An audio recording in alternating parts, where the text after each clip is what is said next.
progress toward our goals over the past 2 years. Labor market conditions have cooled from their formerly overheated state and remain solid. Inflation has moved much closer to our 2% longer-run goal, though it remains somewhat elevated.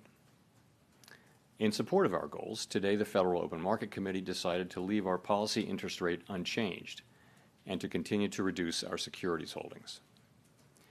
I'll have more to say about monetary policy after briefly reviewing economic developments. Recent indicators suggest that economic activity has continued to expand at a solid pace. For 2024 as a whole, GDP looks to have risen above 2%, bolstered by resilient consumer spending. Investment in equipment and intangibles appears to have slowed in the fourth quarter, but was strong for the year overall. Following weakness in the middle of last year, activity in the housing sector seems to have stabilized. In the labor market, conditions remain solid.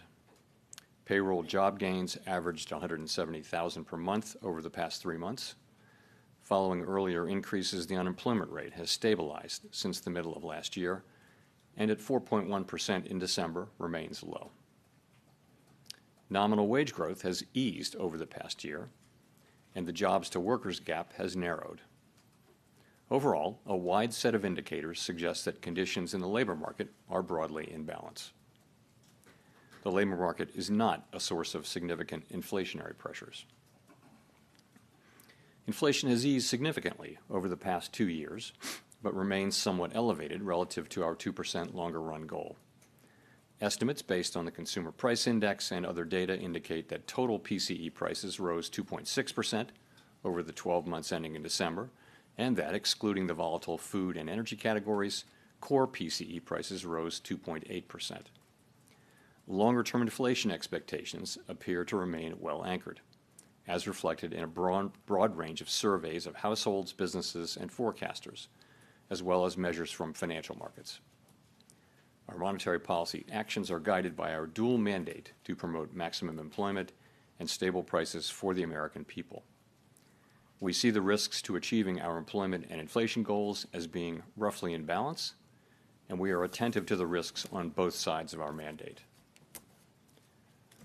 Over the course of our 3 previous meetings, we lowered our policy rate by a full percentage point from its peak. That recalibration of our policy stance was appropriate in light of the progress on inflation and the rebalancing in the labor market.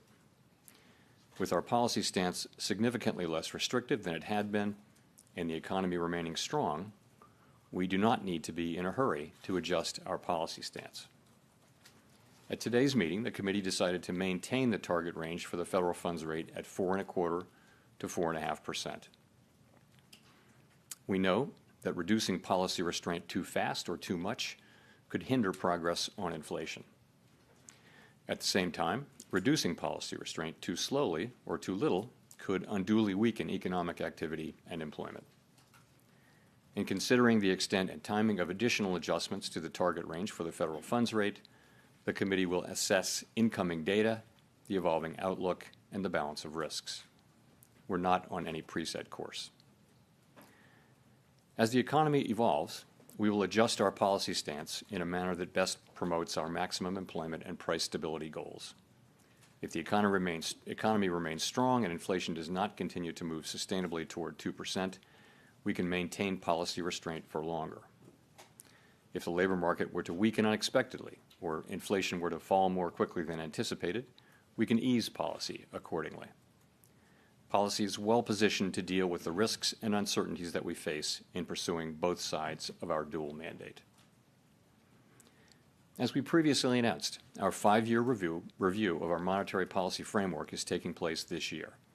At this meeting, the committee began its discussions by reviewing the context and outcomes of our previous review that concluded in 2020, as well as the experiences of other central banks in conducting reviews. Our review will again include outreach and public events involving a wide range of parties, including Fed Listens events around the country and a research conference in May. Throughout this process, we will be open to new ideas and critical feedback, and we will take on board lessons of the last 5 years in determining our findings. We intend to wrap up the review by late summer. I would note that the committee's 2% longer run inflation goal will be retained and will not be a focus of the review. The Fed has been assigned two goals for monetary policy: maximum employment and stable prices. We remain committed to supporting maximum employment, bringing inflation sustainably to our 2% goal, and keeping longer-run inflation expectations well anchored. Our success in delivering on these goals matters to all Americans. We understand that our actions affect communities, families, and businesses across the country. Everything we do is in service to our public mission. We at the Fed will do everything we can to achieve our maximum employment and price stability goals. Thank you. I look forward to your questions. Mr. Chairman, Steve Leisman from CNBC. Mr. Chairman, at a event in Davos, to Davos anyway, the president said he'll demand that interest rates drop immediately. So I guess I have a three-part question. Has the president done this to you? Has he made that demand? Secondly, what is your response to that? And third, what effect, if any, does a president making these kind of remarks have on policy? Thank you. Three questions. I'm seeing it really as one question, though. So I'm not going to have any response or comment whatsoever on what the president said. It's not appropriate for me to do so. The public should be confident that we will continue to do our work as we always have, focusing on using our tools to achieve our goals and really keeping our heads down and doing our work, and that's how we best serve the public. Can you just comment on whether he's physically communicated his demand to you? I've had no contact. Thanks. Nick Timmeros, The Wall Street Journal. Chair Powell, you and several of your colleagues said around the time of the last meeting that your policy stance was meaningfully restrictive. Given economic and financial market developments since then, how has your confidence changed in an assessment that says interest rates are meaningfully restrictive? I don't think that my assessment really has changed. I mean, a couple of things have happened. We've gotten more strong data, but we've also seen rates move up at the long end, which could represent a tightening in financial conditions. I think if we look back over the past year or so, we can see that policy is restrictive. If you look at the effect of high rates on interest-sensitive spending, for example, in housing, and if you look at the achievement of our goal variables, we're seeing the economy move toward 2% inflation and has moved largely to maximum employment. So we literally look at the movement toward the goal variables to make that assessment. Now, policy is meaningfully less restrictive than it was before we began to cut. It's 100 basis points less restrictive, and for that reason, we're going to be focusing on seeing real progress on inflation, or alternatively some weakness in the labor market before we consider making adjustments. If I could follow up, does the economy here warrant meaningfully restrictive interest rates? And would you judge interest rates to still be meaningfully restrictive if you were to lower them by another quarter point? So I think our policy stance is very well calibrated, as I mentioned, to balance the achievement of our two goals. We want policy to be restrictive enough to continue to foster further progress toward a 2% inflation goal. At the same time, we don't need to see further weakening in the labor market to achieve that goal, and that's kind of what we've been getting. The labor market has really been broadly stable. The unemployment rate has been broadly stable now for 6 months. Conditions seem to be broadly in balance, and I'd say you look at the last couple of inflation readings and you see we don't overreact to two good readings or two bad readings, but nonetheless, the last couple of readings have suggested, more positive readings. So I think policy is well positioned. Colby from the New York Times. Colby Smith with the New York Times. Chair Powell, how should we interpret the removal of the line from the statement that inflation has made progress towards the 2% goal? Is that no longer the case? No. So let me look. If you just look at the first paragraph, we did a little bit of language cleanup there. We took out a reference to since earlier in the year as it related to the labor market, and we just chose to shorten that sentence. Again, I mean, if you look at the sort of intermeeting data, it was good, and there was another inflation reading, I guess, just before the December meeting. So we've got two good readings in a row that are consistent with 2% inflation. Again, we're not going to overinterpret two good or two bad readings, but this was not meant to send a signal. Other than this, you can take away from all of this that we remain committed to achieving our 2% inflation goal sustainably. And just to follow up, we've seen inflation expectations across a number of measures rise sharply, which has in part been linked to tariff concerns. But there's also been this encouraging data that you mentioned in terms of CPI and rent indices. So how would you characterize concerns about upside risks to inflation across the committee, especially those tied to policies related to the Trump administration? Well, I'd say you see expectations moving up a little bit at the short end, but not at the longer end, where it really matters. And those could be related to what you mentioned, some of the new policies. I think where the committee is very much in the mode of waiting to see what policies are enacted. We don't know what will happen with tariffs, with immigration, with fiscal policy, and with regulatory policy.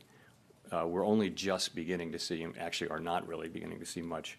And I think we need to let those policies be articulated before we can even begin to make a plausible assessment of what their implications for the economy will be. So we're going to be watching carefully, and as we always do. This is no different than any other set of policy changes at the beginning of an administration. We'll patiently watch and understand, and kind of not be in a hurry to get to a place of understanding what our policy response should be until we see how it plays out.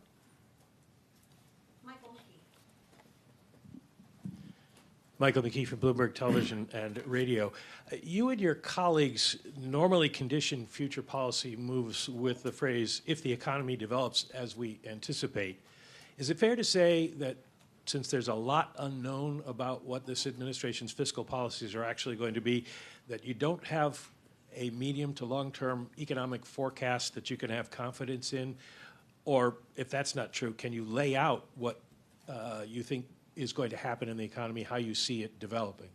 Well, at all times, forecasts are conditional at a minimum on just a set of expectations, and they're highly uncertain in both directions. We know that economic forecasting is really difficult beyond just a month or two out. So in the current situation, there's probably some elevated uncertainty because of significant policy shifts in those four areas that I mentioned: tariffs, immigration, fiscal policy, and regulatory policy. So there's probably some additional uncertainty, but that should be passing. We should go through that, and then we'll be back to the regular amount of uncertainty. So, what forecasters are doing, not just us, but everybody's doing, is they've got sort of just a set of assumptions about what might happen, but they're really kind of in the nature of a placeholder. And meaning, plausible could be, but honestly, you wouldn't stand behind it because you just don't know. And so you're just on hold, waiting to see what comes down. It's a very large economy, and policies affected at the margin. But we're going to wait and see. If I can follow up, the idea that you feel that policy is restrictive suggests that the Fed, in general, wants to continue to lower interest rates. So when you look at the data that you are dependent on, are you looking for data that tell you that you can cut, or data that will tell you you should hold? We're looking. It's more the other. The way it works is we are looking at the data to guide us in what we should do, and that's what we do. And right now, we feel like we're in a very good place. Policy's well positioned. The economy's in quite a good place, actually, as well. And what we do expect is to see further progress on inflation. And as I mentioned, as we see that, or if we were to see weakening in the labor market, that could foster. We could then be in a position of making further adjustments. But right now, we don't see that, and we see things as in a really good place for policy and for the economy. And so we feel like we don't need to be in a hurry to make any adjustments. Howard Schneider with Reuters. Thank you very much. In 2021 at a central bank conference, you said, quote, throughout my career in both public and private sectors, I've seen that the best and most successful organizations are often the ones that have a strong and persistent commitment to diversity and inclusion. These organizations consistently attract the best talent by investing in and retaining a world-class workforce. First question is, do you still believe that? And if so, how do you intend to put that belief into practice while remaining consistent with the recent executive order prohibiting diversity and inclusion efforts? So let me say yes in answer to your first question. But to the second question, I want to say this. We are, like others, we're reviewing the orders and the associated details as they're made available. And as has been our practice over many administrations, we are working to align our policies with the executive orders as appropriate and consistent with applicable law. And I want to add that I'm not going to have anything more specific for you today on this whole set of issues. Well, if I could just follow up quickly on that, I'm wondering how you're getting that to be consistent with the Dodd-Frank law's stipulations about maintaining an Office of Minority and Women's Inclusion. So I did mention consistent with applicable law, right? Which is governing. Elizabeth. Thanks so much. Elizabeth Schulze with ABC News. Just to follow up on Steve's question, what reassurance can you give the American public that the Fed will continue to operate independent of politics under this administration? You know, as I've said countless times over the years, this is who we are. This is what we do. We study the data. We analyze how it will affect the outlook and the balance of risks, and we use our tools to try to, given our best understanding, our best thinking, try to achieve our goals. That's what we do. That's always what we do. Don't look for us to do anything else. And that's, you know, lots of research shows that's the best way for a central bank to operate. That'll give us the best possible chance to achieve these goals for the benefit of the American people. That's always what we're going to do, and people should have confidence in that, as I said a few minutes ago. You've said that the Fed is in wait-and-see mode based on the policies that come out of this administration. Has the Fed started to model what policies like mass deportations, changes in immigration policy specifically, would look like for the workforce and for inflation?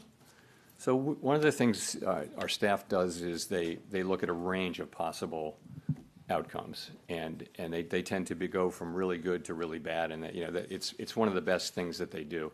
And in each teal book, you can look at the 5-year-old teal books and see they're alternative simulations. So that's what they do. There'll be a baseline, and then they'll show 6 or 7 alternative scenarios, including really good ones and not so good ones.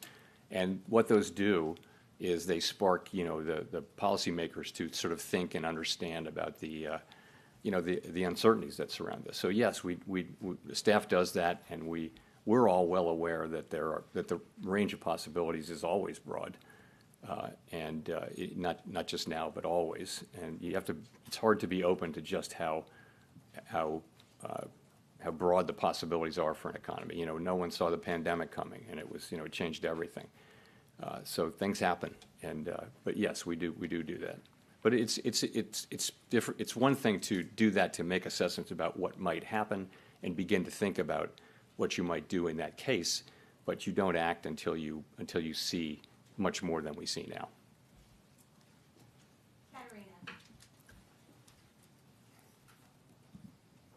Katerina Saraiva, Bloomberg News. Last month you talked about a future rate cut as being pretty, significantly predicated on more progress in inflation. With the characterization of the labor market in the statement today, would you say that that's even more so the case now? I'd say it's the same. We want to see, further progress on inflation. And, the story's there.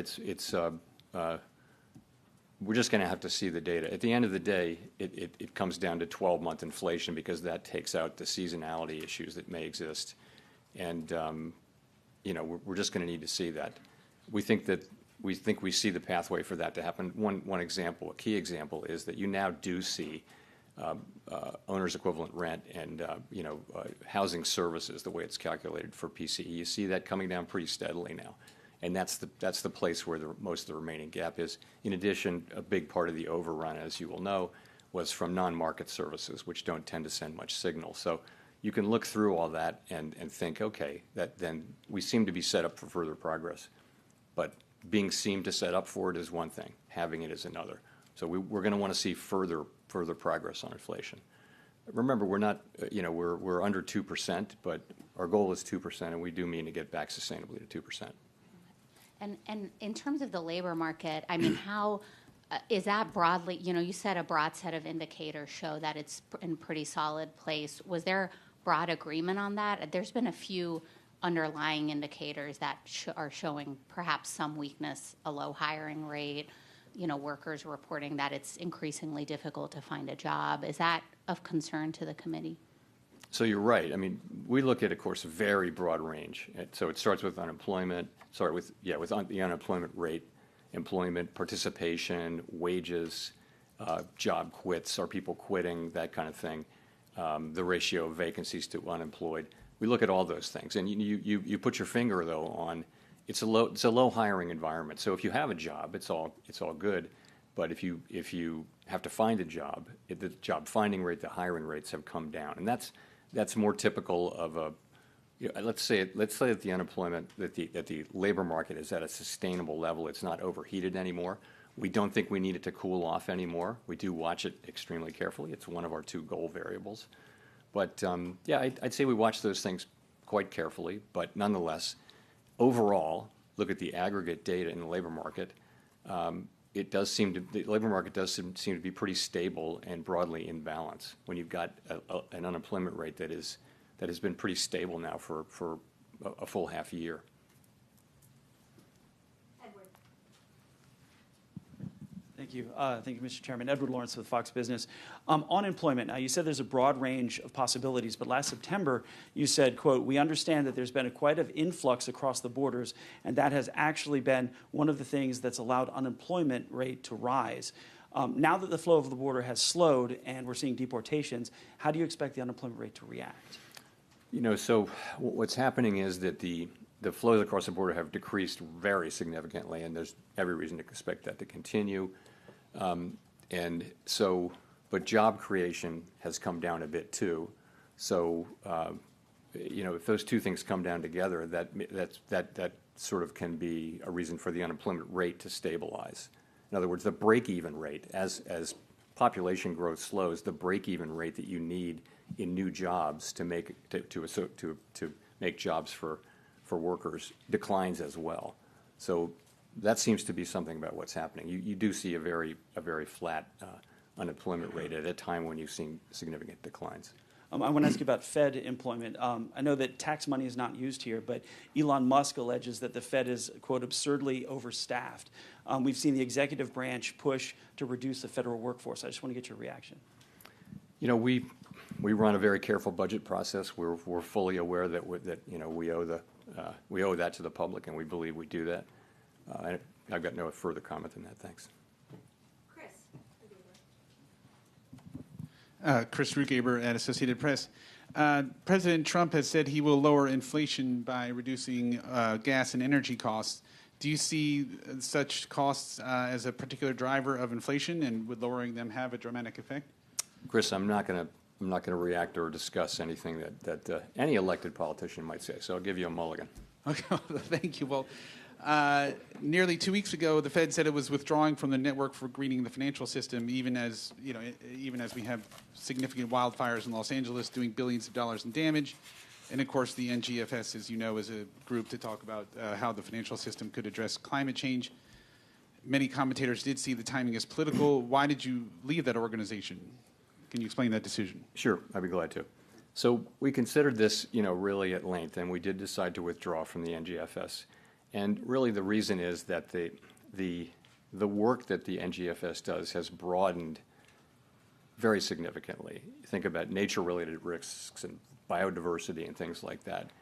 In addition, the work of the NGFS is in significant part intended to, and this is a quote, mobilize mainstream finance to support the transition toward a sustainable economy. So we joined to get the benefit of understanding what other central banks were doing and seeing research and things like that. I think this is just way beyond any plausible mandate that you could attribute to the Fed.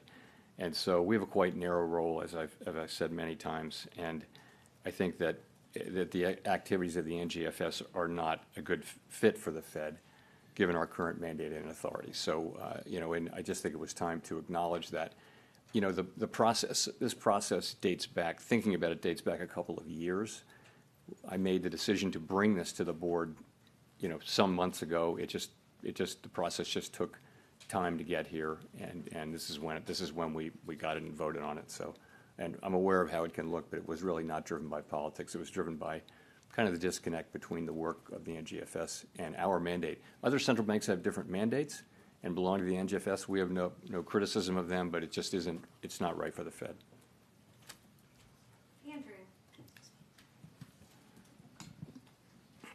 Thanks. Andrew Ackerman with the Washington Post. I'm wondering if you could talk more about what further progress would look like for consumers. Well, 2% inflation down to 2% sustainably is what we're trying to achieve. We're somewhat above that, as you know, and we want to see serial readings that suggest that we're making further progress on inflation. That's what we want to see. And consumers will pick that up, of course, in the things that they buy at the grocery store or at the store. The other thing I wanted to ask was just how far away you think you are from neutral. Yeah, you can't know with any precision, of course. As I like to say, that you know the neutral rate by its works. So I think at 4.3%, we're above pretty much everyone on the committee's estimates of the longer run neutral. I think our eyes are telling us that our policy is having the effects on the economy. That's really the question we ask. You can consult models, empirical models, theoretical models. You really have to just look out the window and see how your policy rate is affecting the economy. And I think we see that it's having meaningful effects in bringing inflation under control. It has helped bring the labor market into balance as well. So that's what we think. I would say we're meaningfully above it. I have no illusion that anyone knows precisely how much that is. But not knowing that and having cut 100 basis points means that it's appropriate that we not be in a hurry to make further adjustments.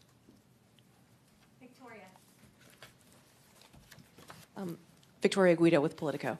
So as a general matter, when it comes to executive orders and OMB memos, do those always apply to the Fed, sometimes never, or do you just often voluntarily comply? What is the legality there? So it's been our practice, as I mentioned, to work to align our policies to those that are mentioned in the executive orders, and I'm just going to leave it at that. As I mentioned, I'm not going to go any deeper than that or get into any deeper into this set of issues today.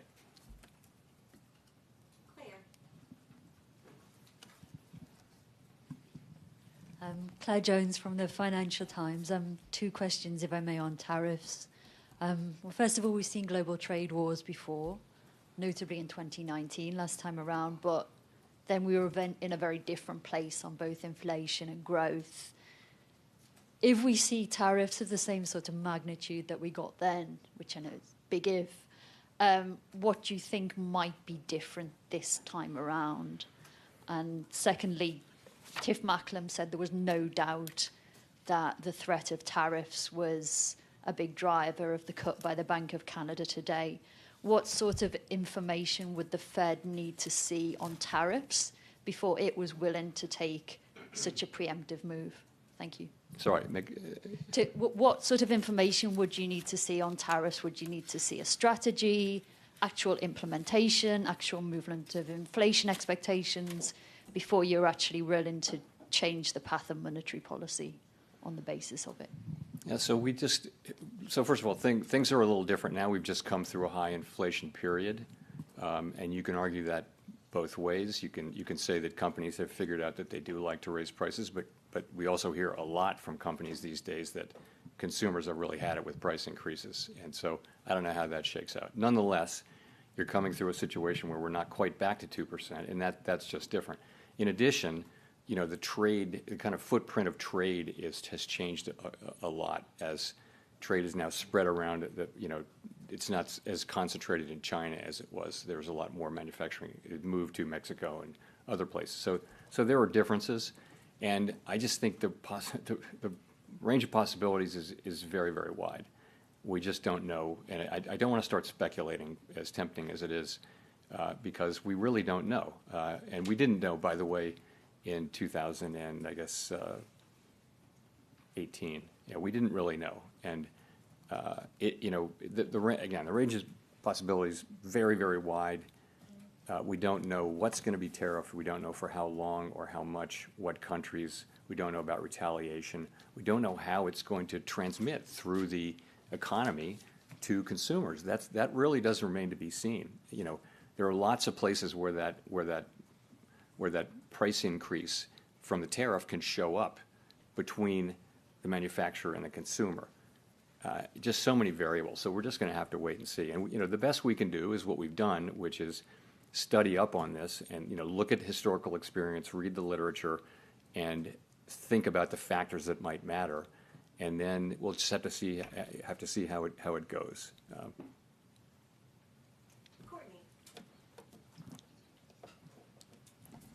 Thank you, Courtney Brown from Axios. Two unrelated questions. The first is whether or not there was any discussion about QT and the timeline for ending QT at this meeting.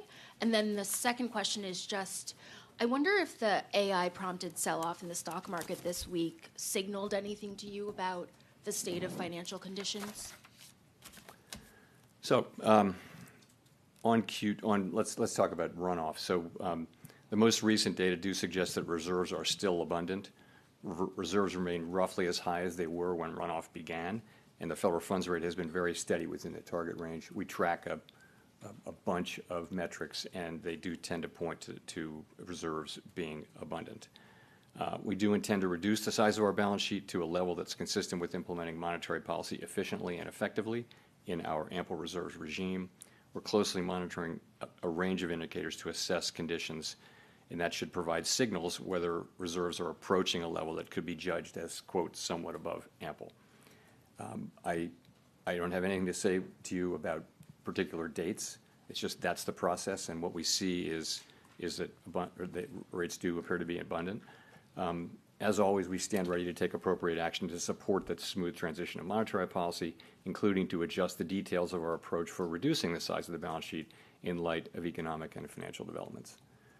On AI, it's a big event in the stock market and in particular parts of the stock market. I mean, what really matters for us is macro developments, and that means substantial changes in financial conditions that are persistent for a period of time. So I wouldn't put that label on these events, although, of course, we're all watching it with interest. Simon Rabinovich with The Economist. Thank you. You mentioned in your remarks that activity in the housing sector seems to have stabilized. At the same time, since your first rate cut in September, long-term mortgage rates have gone up by a full percentage point back above 7%. I'm wondering, kind of looking forward, are you confident that activity will remain stable given how elevated mortgage rates are? How does it fit into your broader thinking about the economy? So, as you know, as we've reduced our policy rate 100 basis points, longer rates have gone up, not because of expectations, not principally because of expectations about our policy or about inflation. It's more a term premium story. So, and it's long rates that matter for housing. So, I don't think I think these higher rates are going to they're probably hold back housing activity to some extent if they're persistent. We'll have to see how long they persist. So, we control an overnight rate. Generally, it propagates through the whole family of asset prices, including interest rates. But in this particular case, it's all happened at a time when, for reasons unrelated to our policy, longer rates have moved up. Jennifer.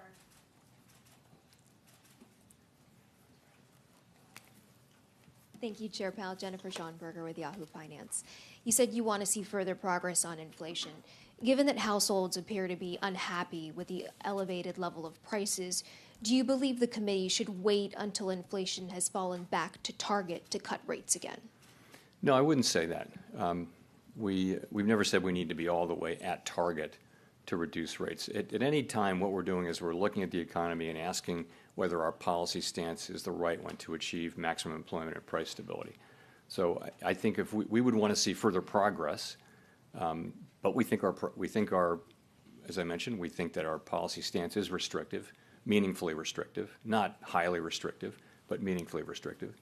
And so I would think we need to see further progress. I wouldn't say all the way back down to 2% on a sustainable basis, although we'd love to see that, of course, and we will. And separate question for you on tariffs. Curious whether the threat of tariffs and not knowing whether they could stick or not creates uncertainty for business here in the United States and could cause them to pull back, ultimately weighing on growth. Does the threat of tariffs cause you to ponder your growth forecast? You know, I want to avoid commenting even indirectly on the conduct of tariffs. You know, it's not our job, and it's not our job to comment on the moves that people make. So I wouldn't want to criticize anything that's happening or really comment on it one way or another, praise it for that matter. It's just not our job. I do think that, you know, we found in 2018 there was a lot of work done on trade policy uncertainty. Trade policy uncertainty, if it's large and persistent, can start to matter for businesses making investment decisions and things like that. That's not something I'm observing today. It's very early days for this, but that did. I think that did matter in 2018-19, and it's one of many things we'll be watching. Matt. Thank you, Chair Powell. Matt Egan from CNN. Following up on Courtney's question from earlier about the stock market, how concerned are you, if at all, about potential asset bubble brewing in financial markets? How do relatively high market valuations factor into considerations about potentially lowering interest rates further? Is that something that's in the back of your mind? So we look at, from a financial stability perspective, at asset prices generally, along with things like leverage in the household sector, leverage in the banking system, funding risk for banks and things like that. But it's just one of the four things asset prices are. And yeah, I'd say they're elevated by many metrics right now. A good part of that, of course, is this thing around tech and AI. But we look at that. But you know, we look at how resilient the households and businesses and the financial sector are to those things. So we look at that mainly from a financial stability perspective, and we think that there's a lot of resilience out there. Banks have high capital, and households are actually overall, not all households, but in the aggregate, households are in pretty good shape financially these days. So that's how we think about that. We look at overall financial conditions, and you can't just take equity prices. You've got to look at rates too, and that represents a tightening in conditions with higher rates. So overall, financial conditions are probably still somewhat accommodative, but it's a mixed bag.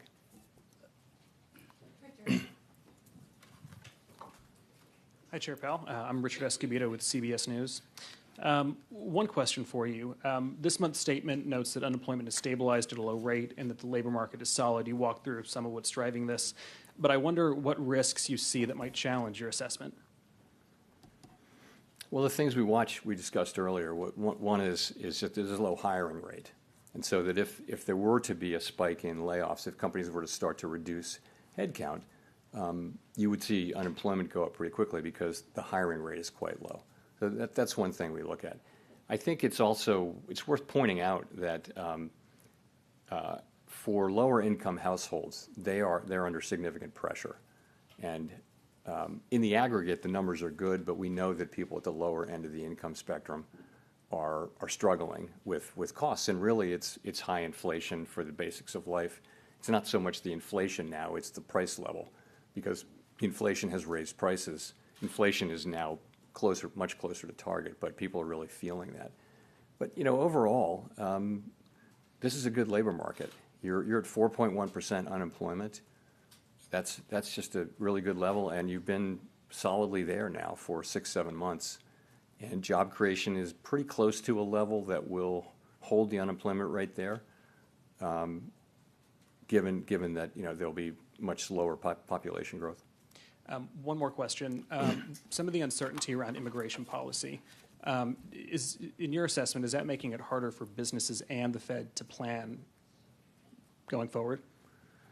We hear anecdotal reports, but I don't see. There's nothing in the data yet on that. But you hear that kind of thing about construction, for example, and businesses that are dependent on immigrant labor are saying that it's suddenly gotten harder to get people. But I know you don't see that in the aggregate data yet, but yes, you hear it anecdotally.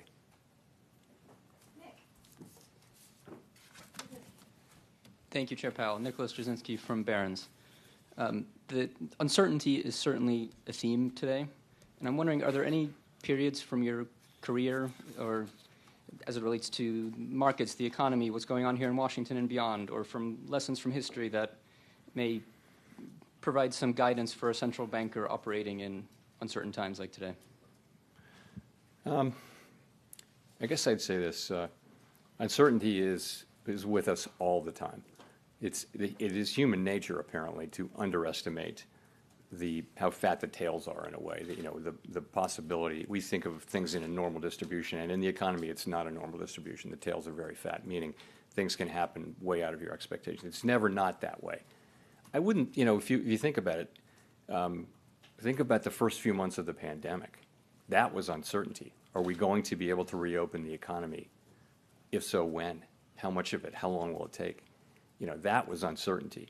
What we have now is a good labor market. We have the economy growing at 2 to 2.5%. Inflation's come down to now the headline inflation number was 2.6, and that's what the public experiences. We look at core because it's a better indicator of future inflation. So yes, the price level went up a lot for inflation, and people are feeling that, and they're not wrong. But so the kind of uncertainty we have is just a usual level of uncertainty about the economy, but then policies which are not for us to criticize or praise, really. Those are policies which people have been elected to implement. They're implementing them with a view to making a better economy. And so I wouldn't call this out as one of those times. I wouldn't compare it to the global financial crisis or anything like that, given that we have actually a very good economy right now.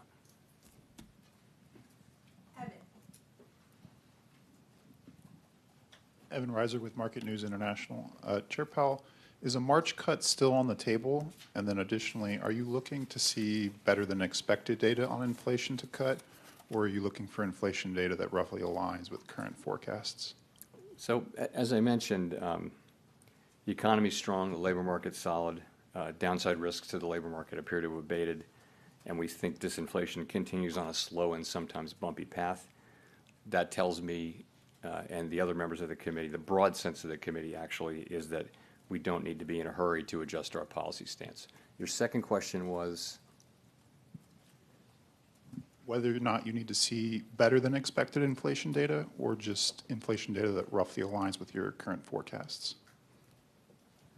It's one of those things we'll know it when we see it, but more the expectation is that we will make continued progress. And that's what we want. We'll know it when we see it. It's going to have to be something that isn't just idiosyncratic. You're going to want to see, continued progress with housing services inflation. You're going to want to see inflation behaving in a way that builds confidence that we are really making progress. That's what it's going to be. And I mean, is that better than our expectations? We expect to see that. It's just a question of when.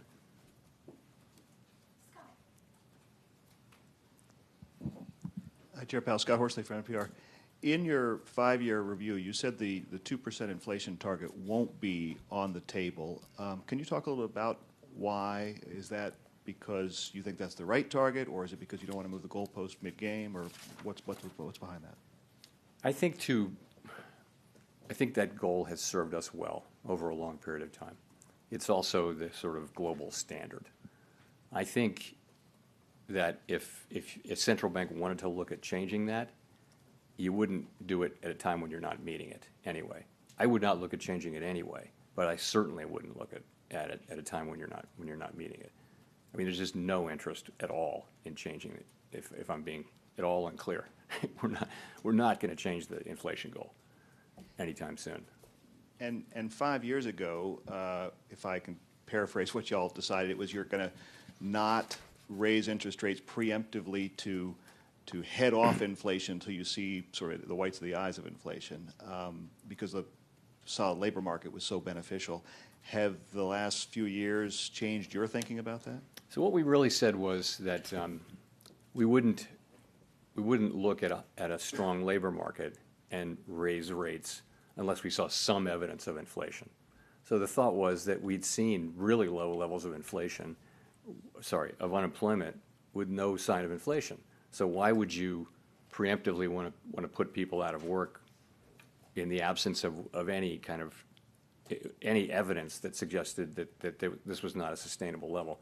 It was a way of acknowledging how much humility we have about the starred variables, especially U-star, the natural rate of unemployment. So that was an insight. We'll discuss that again. That'll be one of the many things that we discuss. But I don't think that insight is wrong. We didn't, we said what we said was that at times when inflation persistently undershot 2%, we would likely allow inflation to run moderately above 2% for some time. That's what we said. That turned out not to be relevant to what actually happened. There was nothing moderate about the overshoot. It was an exogenous event. It was the pandemic, and it happened. And our framework permitted us to act quite vigorously, and we did once we decided that that's what we should do. The framework had really nothing to do with the decision to. We looked at the inflation as transitory, and right up to the point where the data turned against that. And when the data turned against that in late 21, we changed our view and we raised rates a lot. And here we are at 4.1% unemployment and inflation way down. But the framework was more irrelevant than anything else. That part of it was irrelevant. The rest of the framework worked just fine as we used it, as it supported what we did to bring inflation down. Let's go to Mark for the last question. Hello, Chairman Powell. Mark Hamrick with Bankrate. As you know, in the annual report from the Financial Stability Oversight Council, among the risks outlined is cryptocurrency. Could you talk about those risks now? And regarding individuals and households, perhaps distinct from the concern about the financial system, do you worry that speculation in this unregulated asset class could hurt their financial well-being, or do you think it has a place in a household's portfolio? So our role with Bitcoin really is to look at, with crypto, really is to look at the banks, and we think it's, banks are perfectly able to serve crypto customers as long as they understand and can manage the risks, and it's safe and soundness. A good number of our banks that we regulate and supervise do that. The threshold has been a little higher for banks engaging in crypto activities. And that's because they're so new, and we don't want to make the mistake. If you're making a choice to conduct that activity inside a bank, which is inside the federal safety net with deposit insurance, then you want to be pretty sure that it's a safe and sound activity. So, we're not against innovation, and we certainly don't want to take actions that would cause banks to terminate customers who are perfectly legal just because of excess risk aversion may be related to regulation and supervision. So. And with respect to households and their inclusion in that asset class? That's kind of it's not really our bailiwick. You want people to be knowledgeable about the financial engagements that they have, and that's why we have the securities laws that we have. It's why if you read a mutual fund prospectus or individual stock prospectus, you want households to have the chance to understand the risk that they're taking. And I do think it would be helpful if there were a greater regulatory apparatus around crypto, and I think that's something Congress was working on quite a lot. We've actually spent a lot of time with members of Congress working together with them on various things, and I think that would be a very constructive thing for Congress to do. Thank you.